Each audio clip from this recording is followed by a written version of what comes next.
Hey guys, welcome. Thank you very much for joining us today. I hope everybody is well. I hope everybody's making preparations for Halloween. It may be different this year, but we're going to have Halloween this year no matter what. I'm sure everybody was still as anxious to get something set up. So, it's time to learn something new, build some new props. I hope you guys are all busy doing that. And I hope that's why you're here, maybe to learn something new. So what we're going to do today is we're going to talk about a 3-axis mech, a new one that I just built. This is based off of the one by from the Stan Winston School of Character Arts, Jim Konings. And I'm not going to do a step-by-step beginning to end tutorial on this. This was a 2-part class that we signed up for and paid for. But I'm going to go through some of the steps, show you some of the things. We're going to talk about some of the different methods. But don't have no fear. If you want to go ahead, if you get done watching this and go, yeah, I really want to build one of those, there isn't a problem doing that. They have a way that you're going to be able to watch this for free, the classes from Jim, and be able to do this step by step. He does a wonderful job walking you through, but it's like 6 hours between the two videos. So they do have a free 7-day trial. You can get over there, and if you're unfamiliar with Stan Winston School of Character Arts, I suggest you go over and take a look there. I've learned a ton of stuff over there. I actually have a membership as well. That's where I get a lot of my ideas. But they do have a free 7-day trial. So what I suggest is if you like this mech and you really want to build it, you can access the page with the material list before you sign up for your trial. You can order all your parts, and once you get them on hand, go do your 7-day trial, watch the 2 classes, do the build, and then hopefully you'll really like what you see over there. And, subscribe or buy some of the other videos. I know I have about 10 of them that I've purchased as DVDs in my library. But and I'm also a member. I get, I'm just in the basic plan, but I get 4 videos a month, and it's like $20 a month or something. So lots of great info there, but we're going to go through step by step. Some of the things, maybe some of the gotchas, some of the things that you can take, even if you decide that you don't need to build this build, but you can take it and use it in some of your other mechanisms. We'll talk about some techniques. And then we're going to talk about how you control all of this. I know a lot of people are concerned about servos because the difficult part can be controlling them. Well, we figured out a way to fix that. One of my projects for my next book was to build up a soldering project that kind of got blown up, and it ended up turning into a wireless recordable controller. It takes about 5 minutes to program one of these characters now. It's as easy as can be, no programming required. You can get this in a kit. Not for me. I don't sell this. This is done by Adacor. Who's I partnered up with. You can buy it as a kit, solder it up yourself, or they will solder it up for you and send it to you complete for 20 extra bucks. So we'll talk about that as well, and hopefully answer any questions you might have as we go. Please make sure to answer those. So helping me out today, like usual, I'm going to bring in Miles here. Miles, yeah, be alert, Miles, is going to be moderating the chat, watching the chat, asking, bringing the questions over to me. So make sure to post in there. We did have a little technical difficulty with StreamYard. I had this all set up this morning, working perfectly with my 2 cameras. And then all of a sudden, when we went to start up this afternoon, it will only let me use 1 camera. So I've got to move cameras back and forth. So I'm going to play a little video, if you haven't seen it yet, of what we're actually going to be talking about here today. Let's get this little video up and running. I'll move my camera over. be able to take a look at this.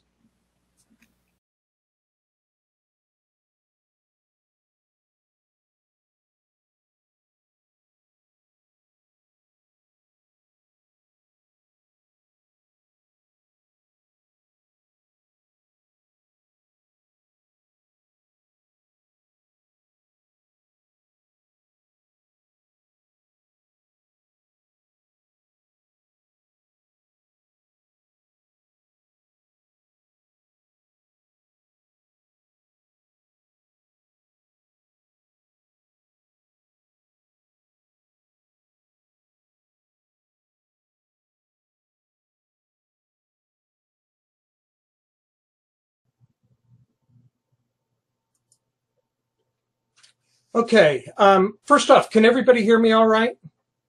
Somebody post in the chat. Is this coming through again? I believe it is. Okay. But if someone could go ahead and reply to that, though.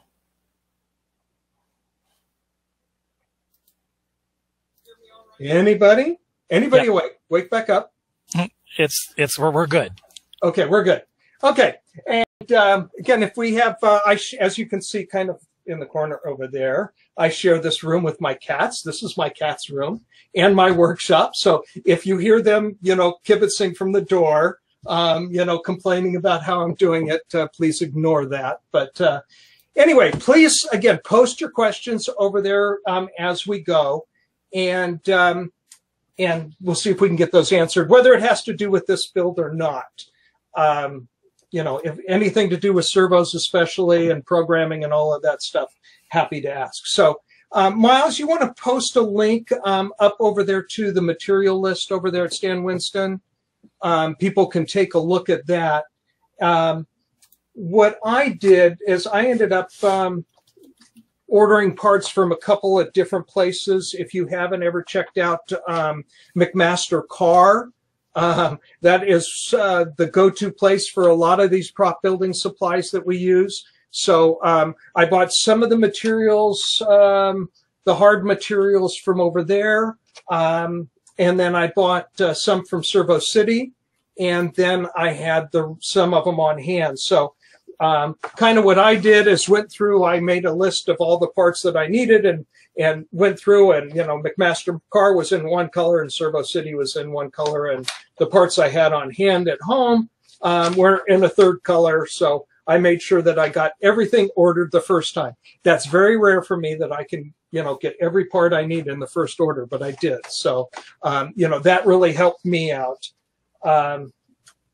So that's where I got all of my parts, and he does a really good job of including all the parts and part numbers and everything there on that page. So go and take a look at that, and then we'll go ahead and get started. If there aren't any other questions before we get going. No questions yet. Okay, I'm going to move my camera to the overhead, and again, I apologize that I have to move my camera instead of being able to switch between two cameras.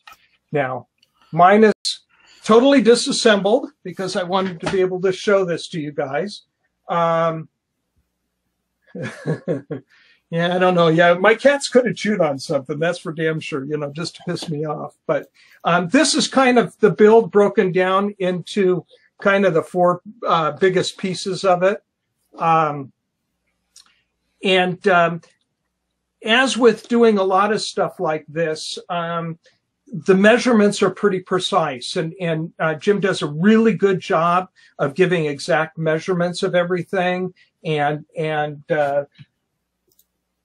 walking you through the whole entire setup so everything lines up perfectly. But there are a couple of things, a couple of tools if you don't have already that you might want to have. I am going to, this is,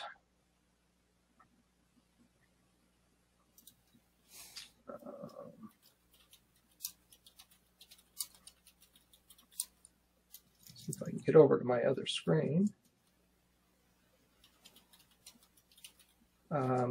This is my outside workshop, and that's where I do a lot of my fabrication. Now, I've gotten, for those of you that follow me, and I know a lot of you guys do, and a lot of you guys build the way I do now too. I'm a big fan of the Actibotics from Servo City. I love being able to put an order together and assemble something in an afternoon or an evening. But it was a lot of fun going through with this build and building this myself. But that is my workshop. So there's nothing really fancy or expensive there. A grinder on the end, and then a couple tools that I just love. That bandsaw that's standing up. That's a portable bandsaw that I've just got mounted on my bench. And then farther down the bench is that orange machine is my little sander. It's got a little 1-inch sander and a disc sander on it, and then a tabletop press. Which, if you're going to do any of this stuff, that tabletop press is phenomenal, as is that portable bandsaw. It makes cutting and drilling this stuff and keeping your holes precise. But you certainly could do it with a hacksaw and hand drill if you wanted to. So let's go back and stop that. But one other tool that you're really going to want to have if you don't have one of these already is a set of calipers. This is just an inexpensive pair, like $15 or $20 from Harbor Freight. But in order to get the precise measurements, one of these, a pair of calipers, is super, super important. It will really make your life easier. It will really help in getting those precise measurements, so everything lines up. So there's that. Actually, too, you can go to Harbor Freight and you can pick up one for under $5 actually. Oh wow! In here, so Harbor Freight's a good resource.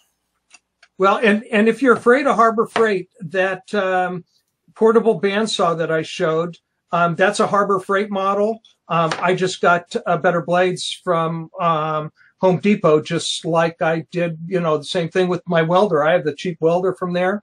I just don't use their core. I just went and bought the good stuff at Home Depot. So, but one of the beauties of doing this is, once you get your measurement, being able to physically scribe on that. Can you guys see that, Mark? I think you can. Being able to do that in both directions to mark your holes really goes a long way. And then to further make sure that those holes are drilled in exactly the right spot, having a little punch that you can then place right on that spot. These are spring-loaded punches. Try and do this at an angle. So you can push down and have that mark so that your drill has got a good spot to mark at, and it doesn't wander. So those are a couple of things that you really want to have. Couple tools, couple other things that'll really come in handy. I know I've talked about these ball joint hex heads before, but I really love these. I got a set of them from Amazon. And they really come in handy. Having the ball joint allows you to be able to access them at an angle instead of like a standard hex head where you've got to get straight on. That sometimes comes in really handy. So a couple other things, having some kind of a square comes in handy with this project. And you're also going to want to have some taps in 256, 440, and 632nd for this build. I love this little screwdriver model. This is the one I take with me when I'm traveling. But I keep all of my taps in a box, along with the chart that shows the sizes.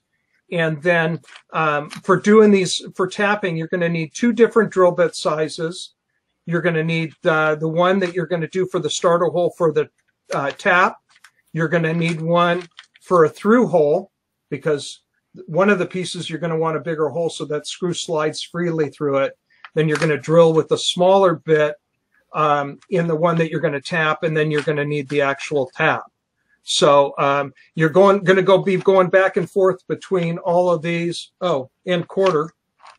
in this build. So having it organized so that you're not having to measure the screws. That's one thing Jim does in his video, is he's constantly having to measure the drill bits, because they look pretty much the same with these small sizes. Having them here, I just know I go and drop them in there. I take the big one or the little one, whichever I need out of each bin. That saves me a ton of time. So. And Steve, do we have a link for the tap set? I don't. I've just gotten mine off from Amazon, piece at a time. You know, kind of assembled them. But again, for what we do in the animatronics, 256, 440, 632nd are the ones that you use. If you're going to do Octobotic stuff and you're going to adapt things, they use 632nd as their screw size. So, you know, if you're going to get one to start, that's the first one to get, is a 632nd and the 2-bit size bits that you need. And you can just get that little chart online. You know, it's just a tap drill chart. I don't know if you can see it. It's pretty small print, but it's got, you know, a column for the each size drill bit that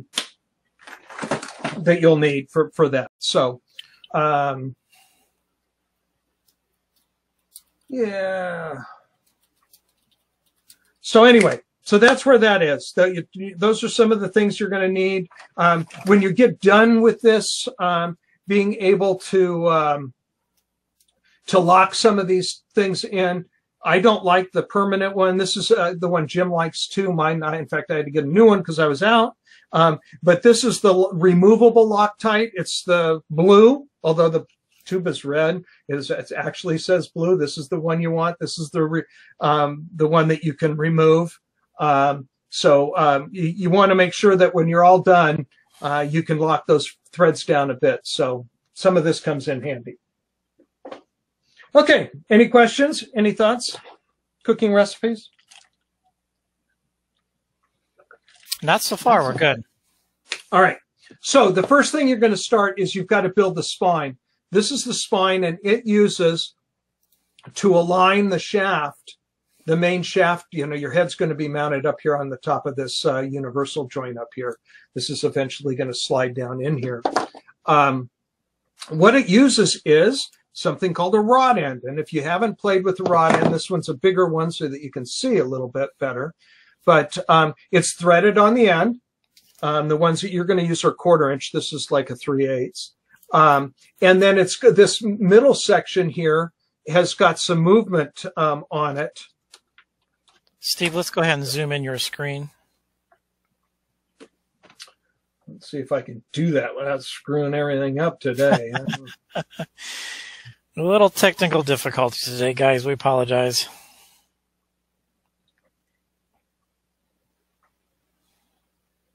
Yeah, let's see. Okay. That better? No, it did not zoom in. I did on mine. Okay. Well, I don't know. Evidently, StreamYard did some updates this afternoon, and things are not working. So I will just try and bring it up to the camera a little bit. So this is a rod end, again, threaded on this end. And then this interior portion has got some play in it. You've got some movement in here. So these are really handy. We use these a lot. A lot of times you can put a bolt through here and attach another joint to it. But this is rod ends, what a rod end is. And so what you're going to do is take this first piece. This is a pretty rigid piece of aluminum. I think it's like 1/4 inch. Take a look. Yeah, 1/4 inch, 6061 aluminum piece. And I think I got all of my materials. You need 3 different sizes of aluminum bar stock.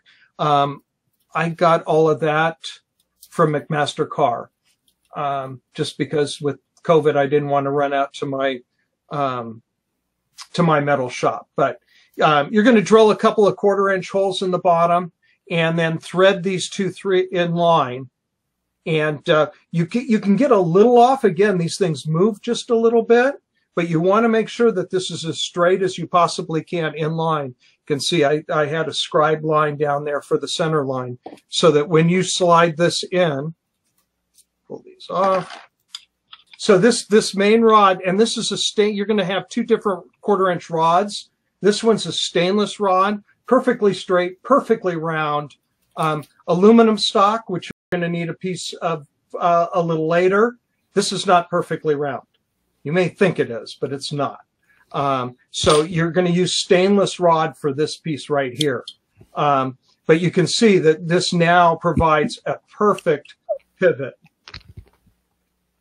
Okay, so that's pretty easy. Again, this is where the T-square comes in handy. The ones that you order from McMaster-Carr have flat sides on them, so it's great to put a T-square up against it, and you can make sure that it's perfectly flat or perfectly square on there so that it lines up perfectly. Okay? Again, you're going to start off by installing those things into the spine. And once we get started, I mounted mine. I've got a little drill press vise that I mounted mine in to work on it. But I don't want to put that up under here because you're not going to be able to see very well. So we'll do that later. So the next piece, any questions on that? No, we're good. Again, this is stainless rod. This stuff is harder than hard. And you're going to have to do some drilling in this up here to make sure that it doesn't move into the universal joint. But we'll talk about that. Okay, the next thing you're going to be doing is you're going to be building let's do this one first. You're going to be going ahead and taking that stainless steel rod. This is a 6-inch stainless rod, and this is going up into a U-joint. And if you haven't seen a U-joint, it allows motion this way, and it allows motion this way. This is the most expensive part of the build. The one that is recommended in the video is from McMaster-Carr. This is a $50 universal joint. Now, you don't have to use that. He was recommending also that this is a larger, this is a 3/8, but Servo City used to. I don't know if they still stock this style of universal joint, but this is a much less expensive version of that. I went ahead and wanted to build it the way he did. This thing is bulletproof. It's tight. There isn't any slop in that universal joint. It's a beautiful, beautifully machined piece. But again, you can get these on Amazon and stuff, but you're going to have a little bit of slop in there. And for what we do, that might be just fine. But that, if you follow his parts list, to a T, is going to be the most expensive part. So in order to secure this in here, he suggested, and I went ahead and drilled all the way through the universal joint, through that stainless steel rod, and out the other side, and put in a screw. In fact, I like doing it so much I did it twice.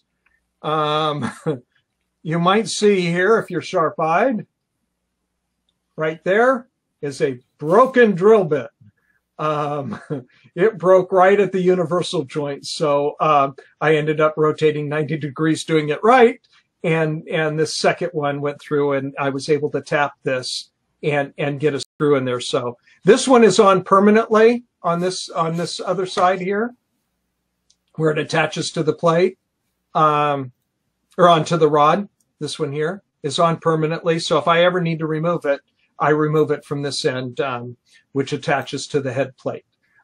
So just take your time when you're doing that, both drilling that stainless steel rod and when you're tapping it, little at a time, lots of lube, and you'll be able to get it just fine. Like I said, second time I slowed down a little bit, and the process went just fine. But this is one place where having a benchtop drill press really comes in handy, because it's a long drill. All the other ones would be fairly simple in through the aluminum to do with a hand drill. but this particular one, having a drill press is really nice. So where this attaches to this plate, there are two plates for this build. This is the one that stays on the 3-axis mechanism, and then it screws into another plate that you actually attach onto the bottom of whatever skull you're using. Okay.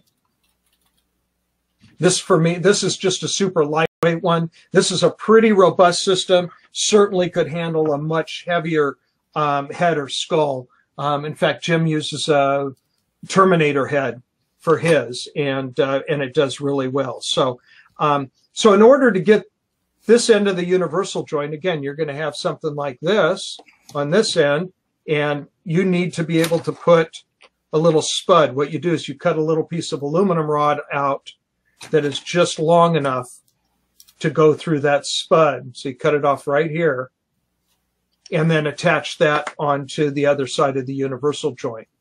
And then that ends up getting attached. Again, you drill through this. And the reason this piece is so thick is so that you've got some extra meat here to go ahead and drill and tap this and put this tap screw in. This goes all the way through the plate and into that spud that's sticking up through there. There we go. Wherever it went. But anyway, so you just want to make sure that this piece is flat, because you're going to have this up against another plate, which is going to go, be attached to your skull. Okay. Now the two holes on the side, again, you're going to drill and tap these. These are where your rods are going to go from your servos that are going to add the pan and the tilt to it. So again, you're going to drill here in the center of this piece. And again, these are the 6/32. This is where it really is nice having this wider piece of material. You're going to tap the aluminum so that you can put the screw in and attach those rods to it. So that's that piece. Couple cool things that I had never done before. In order to align this rod into the spine, he used a couple of these, which is kind of neat, these little collars. And you're going to put these collars on.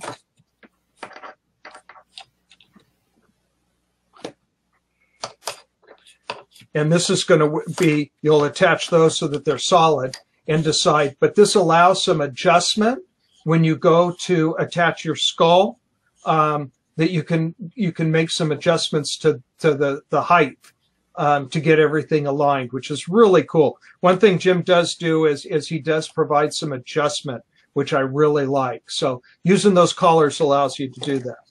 And we'll talk a little bit more about that when we get into the next piece. So any questions on that? No, not yet. We're going along good. Come on, guys. Got to ask questions. I'm not that good. All right. Now, the next thing you have to do is make a plate to mount your servos on. And again, these are the two servos that are going to have the linkages for the pan and the tilt.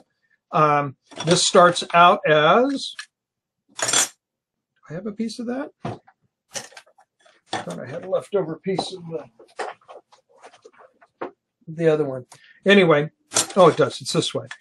So you're going to start with a piece of the 1/8 inch, and on the side of it, to mount your servos, you're going to use a couple of brackets they have from Servo City. These are pretty cool.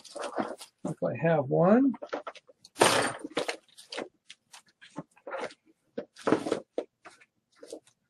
And talk amongst ourselves. This is a standard Servo Plate B, 575124 from Servo City. And again, this is a neat little already made bracket. This would be a really pain in the butt to make. Could you repeat that number again, Steve, please? I'm sorry. Sure. 575124. Again, they're all in your parts list, but this is a neat bracket to use. Even again, if you don't do this build, this is another one of those little tricks to get a pre-made servo mounting bracket to use in another build. So you're going to mount 2 of those, one on either side, which you're going to mount your servos on. And these servos, this plate is just long enough, so you can see, to allow these 2 screws not to crash between each other. There's not a whole lot of room. That's about as narrow as, I'd want to have this build, those servos close together, because they're going to be going back and forth and not crash. So, Steve, Matt Miller wants to know roughly what does this weigh without the skull?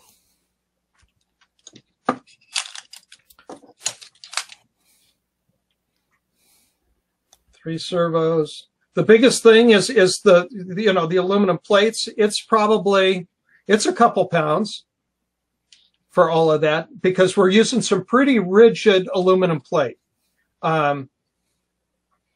So, and keep in mind, guys, that the weight isn't going to affect the skull or the servos themselves. You do need to watch how much weight you put on each servo so you don't burn them up quickly.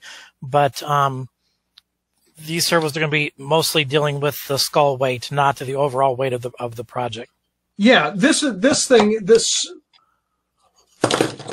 spine is going to be mounted, solidly onto, something in your body, so this has makes no difference. There's no reason. You could get by with a thinner piece, but I wouldn't want to have any flex. The more of the slop you can take out of it, the smoother and nicer your head's going to look when you're all done. So I like using the heavier material. And again, you could get by with a thinner piece here if you feel real comfortable being able to have the room to get, these 6/32. And they could, it wouldn't be a problem to get those if you used, this 1/4 inch for this plate. If you're really worried about weight for some reason, you could save some weight there. So anyway, you're going to be mounting this bracket, and this bracket is going to pivot on this rod. Did I not? I have to loosen the screws. Anyway, it's going to pivot on that rod.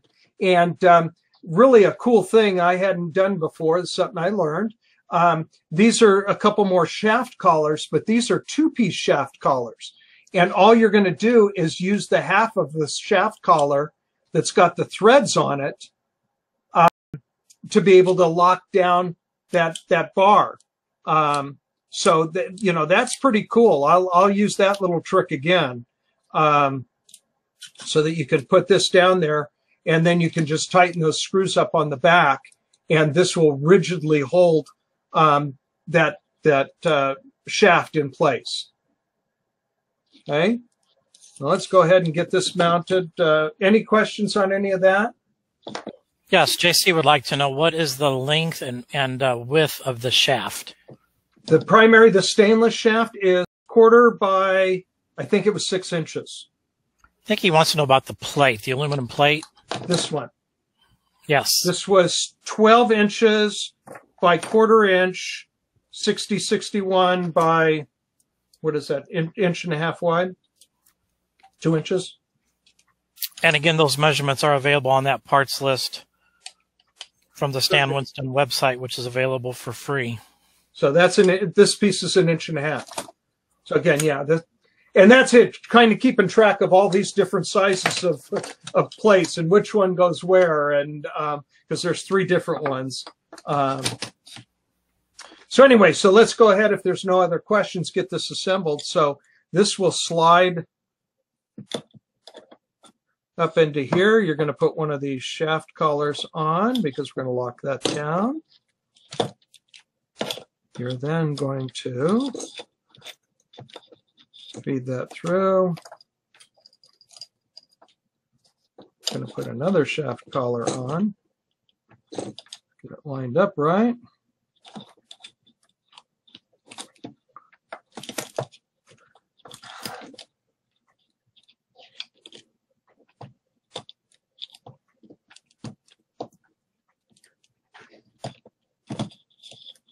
Slide that down. So now when you get this aligned, one thing you want to make sure that the universal joint is angled so that this thing is coming straight forward to get the maximum tilt. You don't want to come here because you don't get as much rotation here if it's offset. So you want to make sure that that's lined up so it goes right there and gives you the most movement. So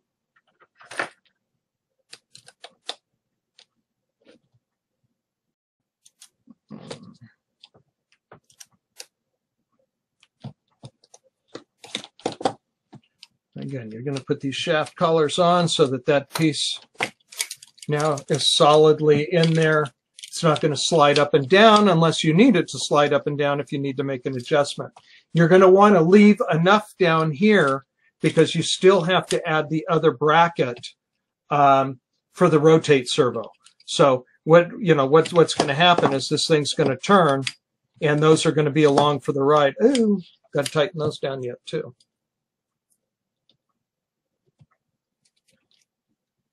So you want to make sure that the plate and the head are as aligned as you possibly can get them.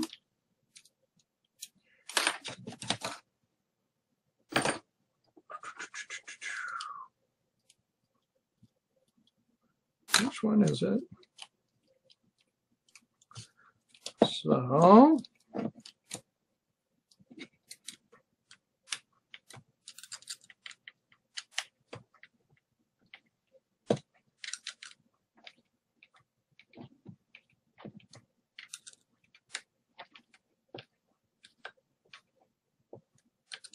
So when you tighten these down and tighten this down onto that rod, now when this rotates, this bar rotates,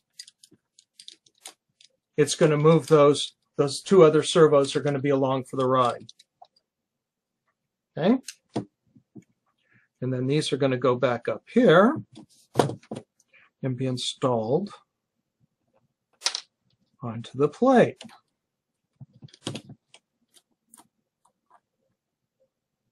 Any questions while I'm doing this? Cooking recipes? Nope, we're good so far. What's everybody working on? Anybody working on anything?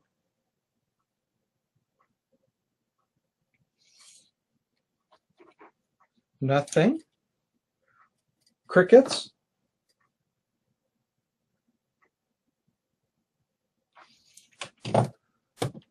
Guess I should do this here so you can see me. And we're going to talk about what kind of rods that are used here in just a second, as soon as I get this assembled. Because it's another kind of cool trick that I had never done before. And Jim is like most of the guys over at Stan Winston, they're professional movie, TV, commercial guys.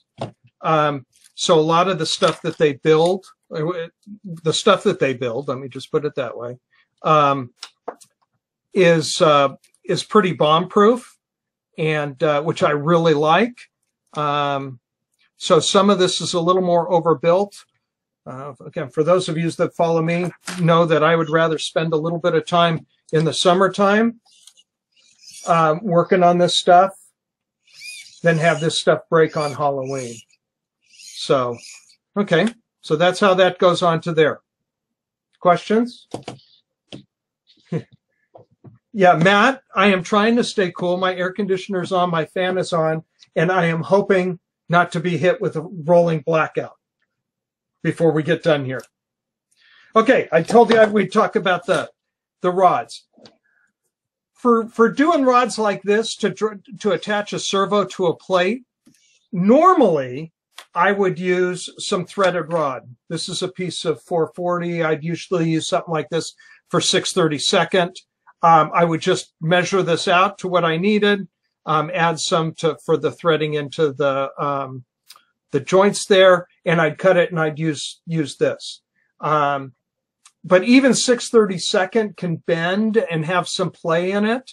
But I've always been able to get by with that, and that has worked for me. But what Jim does, and I really like this, is these are the biggest standoffs, board standoffs you'd usually use for a PCB that Servo City's got. They're 3-inch standoffs, which is really cool. And you attach to the end of it your linkages. And you're going to be using 2 different size linkages in this build, 6/32 and 440 linkages. And they're kind of like a tiny rod end. Again, that internal piece on these has got some play in it, so that you can get a little bit of play and movement.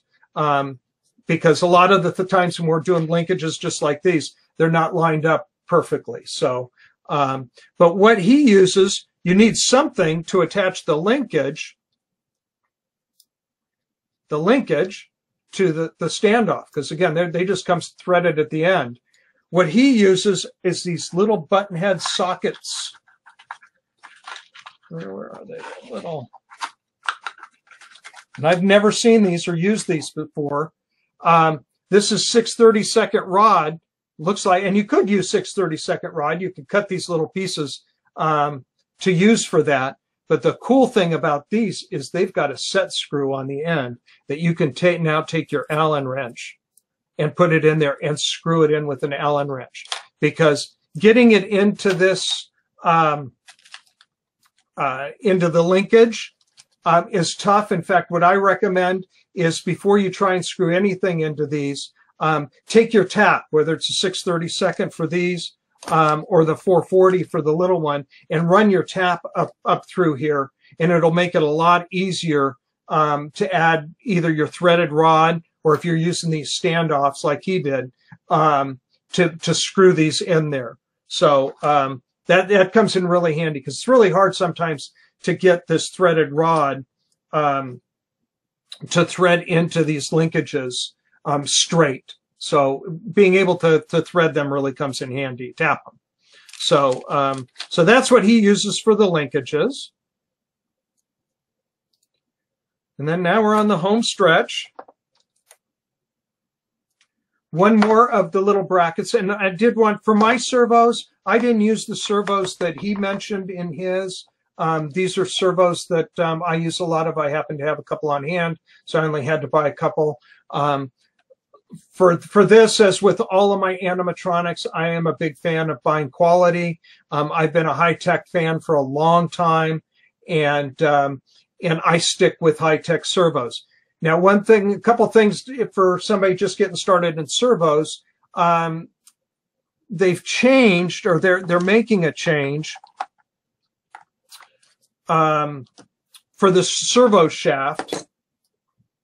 Right here, you're going to putting this piece on. This is threaded. Do I have one with this? Aha! My broken demo one. This piece that the linkage comes on and attaches to is threaded. Now, high-tech used to use 24 tooth shaft here. They are going over to 25 tooth, which is more of an industry standard. Futaba uses that, and a lot of the other ones do. So if you're just getting into servos, a couple things I'd recommend. One, get servos with 25 teeth instead of 24, because again, going back and forth, having to have 2 separate bags of the servo horns is a pain in the butt. So if you're just getting started, get ones that have 25 tooth to start with. Don't even go down the 24 tooth road. The other thing is, they have analog and digital servos. I'm not even really going to get into the differences, but analog servos are on their way out as well. So there are a lot of great advantages to digital servos, although they are a little more expensive. But I recommend that you go with digital servos. So digital servos, 25 tooth, you're good. Okay. So this last servo gets mounted again down here on the bottom, and I wanted to talk about one thing. One cool thing, you still have to attach this linkage to that rod. And how do you do that? And again, Jim has a very cool solution. He got a bigger collar and attached a piece of brass rod, screwed, drilled into this, tapped it, and we put 2 256 screws in here to attach this linkage piece. This is some pretty detailed drilling. You don't have a whole lot of room, and you've got to make sure that the shaft here on this brass plate does not interfere with the rod going down here, so it can't overlap. The screw heads have to be set back far enough, and they can't hit up against each other. So this is one of the last steps, and you're probably pretty good by drilling and tapping by now, but this is where you're going to use the 256 tap set. So a little bit of fine measuring and drilling here, but not so bad. So this one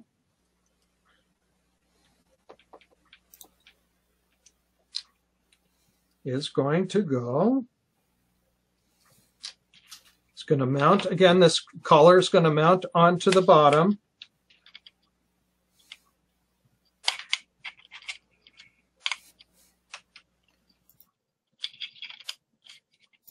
And then, Steve, could you lower your project a little bit there? There you go.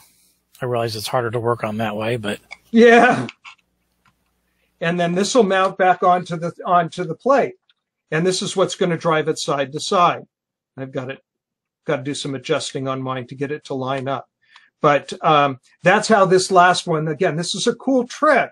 Whether you build this or not, this is a cool way to add a servo onto a shaft. So remember that, keep that idea in your toolbox. So that's that. I wanted to talk about a couple other things. A lot of the time with this build was spent on making these brass plates, and you can take this. This is brass plate from K&S, 8245 brass strip. Will that focus enough? And it looks like this. This stuff comes in really handy. You can cut it with a pair of dikes. It's easy to drill. It's easy to tap for making these extensions on here. If I was to do this again, I would wait until Servo City came out with, they've got these on order. This is a long shafted extension, but right now they only have it in 24 tooth. They're good. They've got the ones like this in 25 tooth. For these, we made them an inch apart. This is 1.15 inches, but if you really wanted to, you could tap and drill one more hole here in the middle. There's plenty of room between these two screw holes to shorten that a little bit, and then just cut that off. And you know, this is what I would use if I was going. But again, this is the one for a 24 tooth servo out of my box, but they don't have a 25 tooth one yet. Okay, that would make life a lot easier. Save you a lot of time sitting instead of making all these different little ones for that. So, all right, any questions on that? That's kind of about as deep as I'm going to go into it. Again, I really recommend if you want this mechanism and it's really nice, and you want to build one for yourself, or go to the site, Stan Winston's site, order all your parts, do the 7-day trial when all your parts come in, and do the build, and then hopefully you'll stick around over there and you know, either get a subscription or you know, look at some of the other courses. They've got courses on everything: molding, hair punching, you know, a lot of mechanicals, some electronic stuff, everything for what we do for building animatronics. All right, any questions? Thoughts? One thing I do is when I'm purchasing a lot of these screws that they come, you know, for this build, you know, you may need 10 of one or 12 of one screw, 16. I try and buy them by the box. So of the ones that I think I'll reuse. And so then I've got them on hand. I hate running to Home Depot every time I want to do a build. So over time, I've just accumulated, you know, all of these are for actibotics. These are the different screw size lengths that we use for actibotics. So order those by the box, but even all my regular bolts, you know, from 256 over up to 12.2, you know, I order them from MasterCard by the box. Lock nuts, the nylon lock nuts are a whole lot cheaper buying them at MasterCard by the box than they are buying in the little packages from Home Depot. Steve, I have a question here from Sean Mills. He wants to know roughly what's the overall project cost? Again, the biggest thing is what you decide for that universal joint. I'm going to move my camera. Right, those, they can run anywhere from $25 to $60. Yeah, to 55 or 60 bucks. The servos, the ones I used are 25 bucks a piece or 30 bucks a piece for those. And then all the other odds and ends. I think my McMaster bill, it's going to be probably over 200 bucks for everything. Now, again, this build is really cool for a heavier head. I wish we had more options right now, because again, it's probably going to be $250 by the time you buy everything. Again, I had some of the parts on hand, so I didn't have to buy them. You can cut some corners, again, buy a cheaper universal joint. I probably could have saved a little bit of money on the aluminum plate if I would have bought it from my regular metal supply store. So you could cut some corners. You could use a lighter servo. These servos are certainly overkill. They have more torque than I need for what I'm doing. So you could go with the less expensive servos. I'd still buy high techs, but maybe not the 645s. But unfortunately, right now, we don't have many options. You know, Monster Guts isn't making theirs with Lindbergh skulls not being available. We're kind of at a loss for 3-axis mechanisms for the time being. I know we're working on a couple alternatives, but they're still a little bit of ways away before those become reality. And again, I don't know if they will or not, but it's something we're working on. So, Steve Carroll wants to know where you purchase your aluminum. I've got a metal supply store here in San Diego. It's up in Claremont for anybody San Diego people. But that's where I try and buy all of my aluminum from. I keep a stockpile at home. Again, if I've got an idea, it's really come in handy during COVID, where I didn't want to go out, that I had lots of material on hand to build with. I don't know if any of you guys saw my train build. I just posted that video up my RC-controlled steampunk train. But fortunately, I had most of those materials in my 3D printer running to make parts for that. But if you just go buy them from Home Depot, you're going to pay a fortune. So go and look up in the Yellow Pages, if you still have them, or online, and find a metal, commercial metal supply that sells to the general public. And I buy all my steel, all my aluminum. I usually make a trip at the beginning of build season and restock on anything that I might be out of, because it's a quarter of the cost, a third of the cost of what you buy it at Home Depot. Okay. And what if someone wanted to scale this down, maybe a smaller skull, or maybe they have something a little bit different in mind? I think it would be possible, but I'm guessing it'd be pretty hard because this is already fairly small. It's pretty small. The big thing with this versus some of the triaxle and some of the Monster Gut 3-axis mechanisms is it's a little wide through the neck. Let's put the video back up here. And so you would have to do something. Share screen. Firefox, come on. See if we can get the whole thing.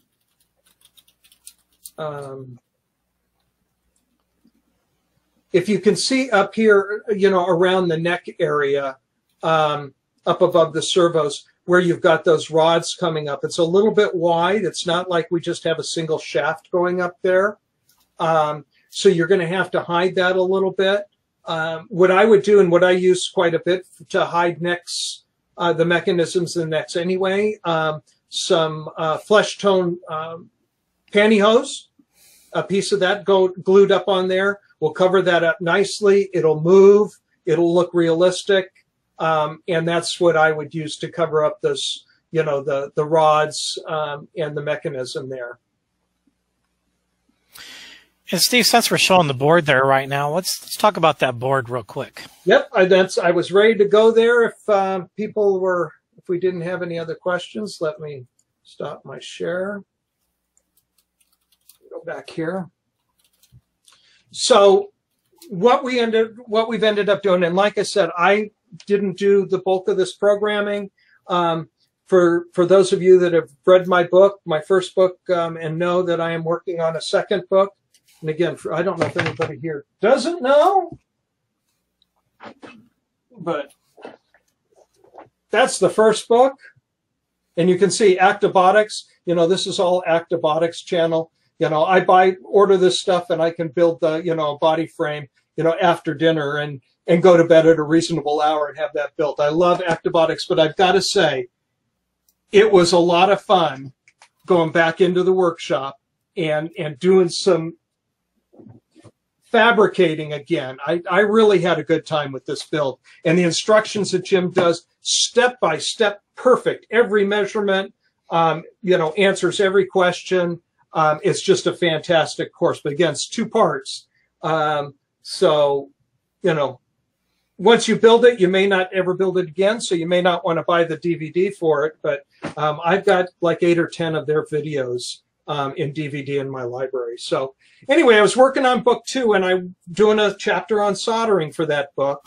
And I wanted a project for the people that were following along in the book that wasn't just an LED, blinking LED or something else. I wanted something that was really useful.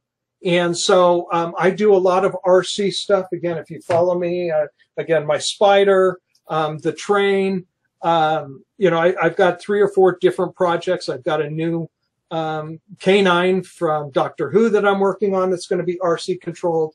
And I love my big controllers. This is my favorite one. This is a high-tech Aurora 9X. And this is what I run the train with because it's got some features on it, some advanced features which are pretty cool that help me. So I really love these, but they're so much more complicated than we need for what we do. So I wanted to make, you know, a little RC controller that you solder up yourself. And you know, I was approached at a Maker Faire meeting. I got sat down with a couple of guys that have an electronics company here in San Diego. And I was talking about my frustration finding a controller online where, you know, I had ordered parts and I've gone so far as to order boards that people have online and order all the parts, and the parts don't fit, or some are out of stock and you can't get them, or the program got bugs in it and they won't answer your questions. And Alex and Andre at Adacor go, well, we make a couple of kits. We might be interested. And I have been so pleased with working with these guys. They are the nicest, most fair. The code on this is open source, which was a big deal for me. And they answer your questions. Again, they're on Pacific time, but they do answer the phone and they mail, you know, or they'll respond to your emails. In fact, one of the early boards, we had somebody wanted to do something really weird. Alex rewrote the code and changed the code a bit to make it work for him. So they've been very responsive, and so we started just out with an RC controller. You plug this in right now. You can do 6 servos, 2 on each joystick. And something I wanted slide switches. No RC controllers that I know have slide switches, and I wanted this. It's for what we do for animatronics. These come in really handy. These are usually, I use these for rotate, for body, rotate head. I always use the slide switches. It's really easy just to look down at your switch, know exactly where you are. So, you know, I wanted to do an RC controller, and we were talking at dinner one time before a meeting, and I told Alex, what I really, really want is when I can live puppeteer a character. I can have it out in my graveyard, and somebody walks up, and I can move them around, live puppeteer them. But I said, what I really wish that thing could do is record the sequence and then be triggered by a PIR, or a little wireless remote, and record that program, like I do, Papa Voodoo and Big Red, some of my other more complicated characters. We've got a puppeteering system that Brian Lincoln put together. Fantastic. But, the manual is 75 pages, and I wanted something super, super simple. And Alex said, well, you know what? I think we could do that. And sure enough, we did that. It's recordable now. The program for the recording is on the website, comes with the controller and the receiver board. If you get this receiver board, there's two receiver boards. There's one that acts like a standard one to run like a RC car or something. And then there's this one. And this is the recorder board. So if you want, can you see? Let's do something here.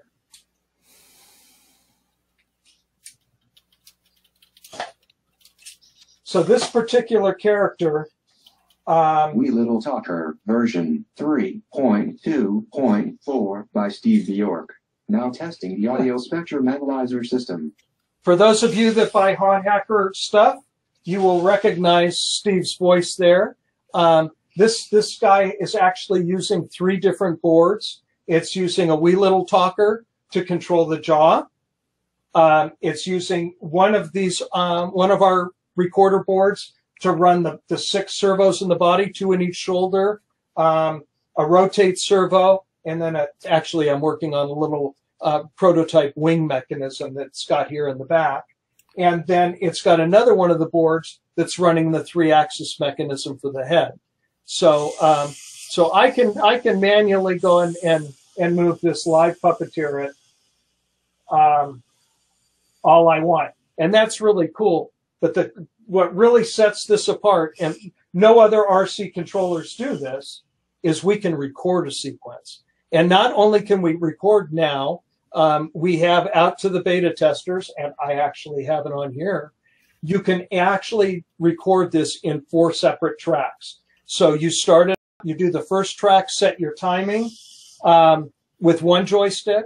You can go to track 2, set the other joystick. While the first joystick is running, you can do the second joystick, or you can do them both on track 1 and only change it.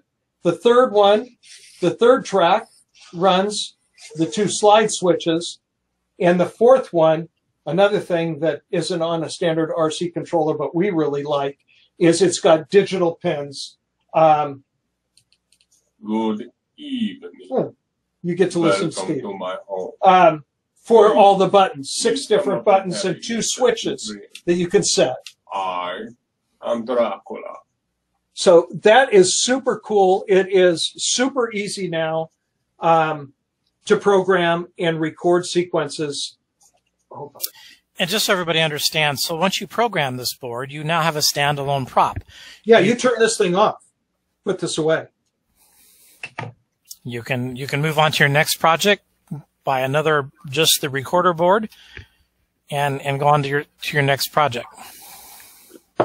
And these recorder boards, how much are they? I believe they're $27, I believe.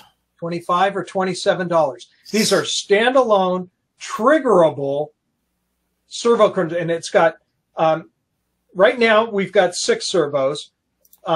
Alex is in the process of adding the code for 2 more servos, so it'll control, each board will control 8 servos and 8 digital pins here. So for LEDs or triggering relays, so that you can run pneumatics. You know, this is just a single relay. You can run this off of it.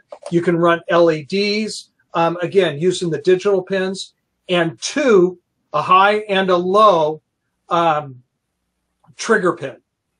And It also allows you over here to add a separate power supply for your servos. So if your servos, if you want to be able to run them off 7.4 volts to get added torque, you can run the extra. In fact, I recommend that you don't run servos, especially big servos with a load, off of the power supply that is running the board. It really is better to have, you know, a separate power supply there. So again, 25 or 26 bucks, whatever it is for it's Adacore. $24.99 right now, and and then plus shipping. But keep in mind that Adacore always has free shipping with anything over $50.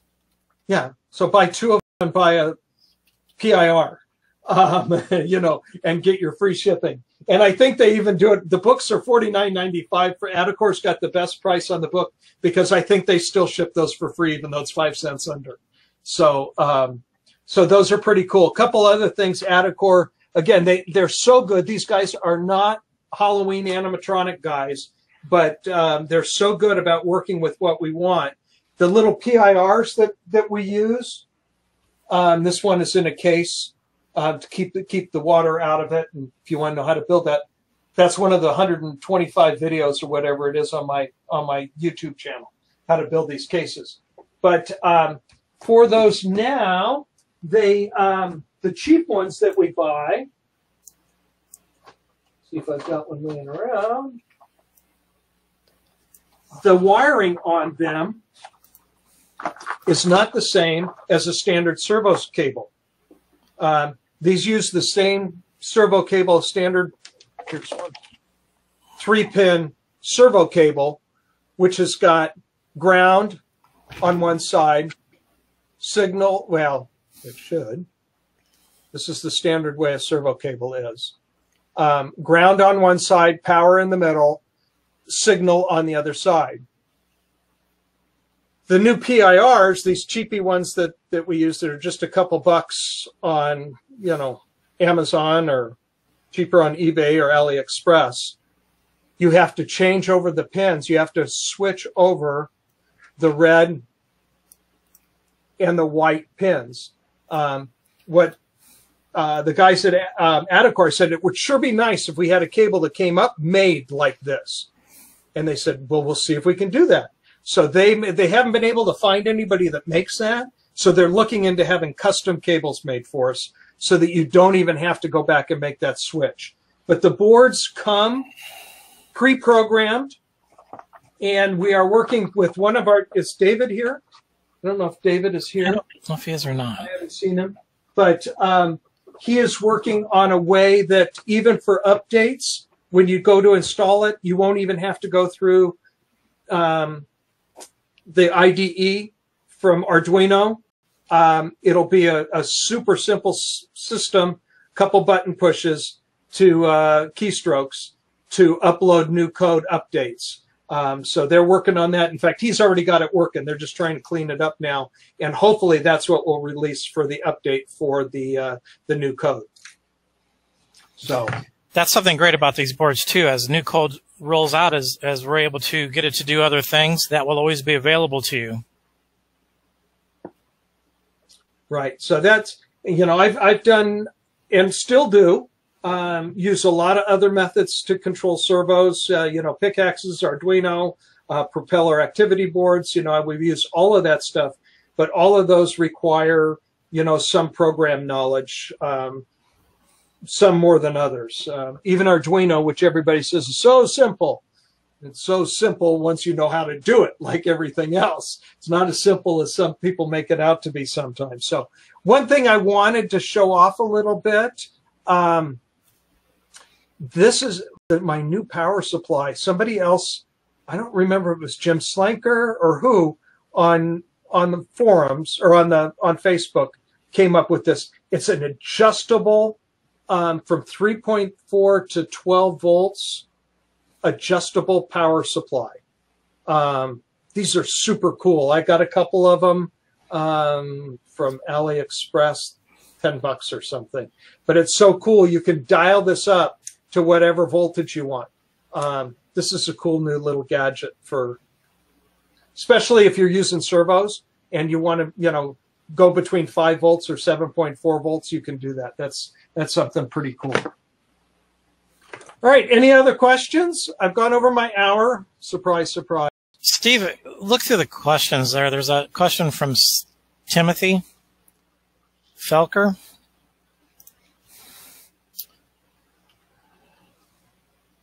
Can I do a beta? I'm not sure what he's asking. Oh, Timothy, it's going to be released, hopefully, and then if all my beta testers will respond in the next week or so. Multi-track should be out in the next week or two.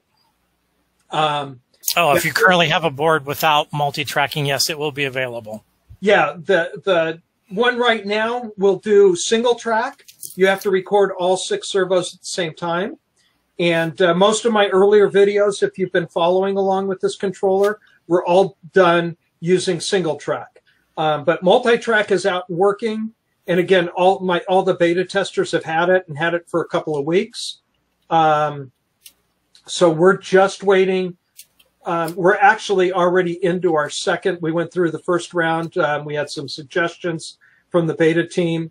And so we made some changes to the code. They got that new code, beginning of the week. Miles, did you guys get it? Yes. Monday, Tuesday? That is correct.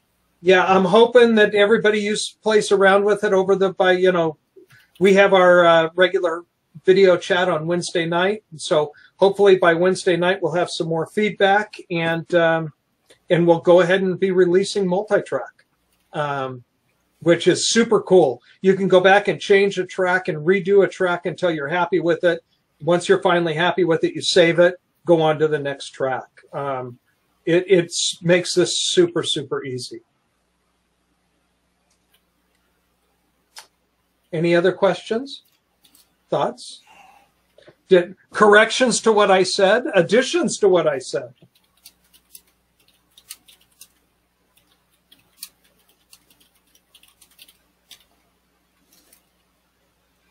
It's a PS4 controller that controls about 10 servers.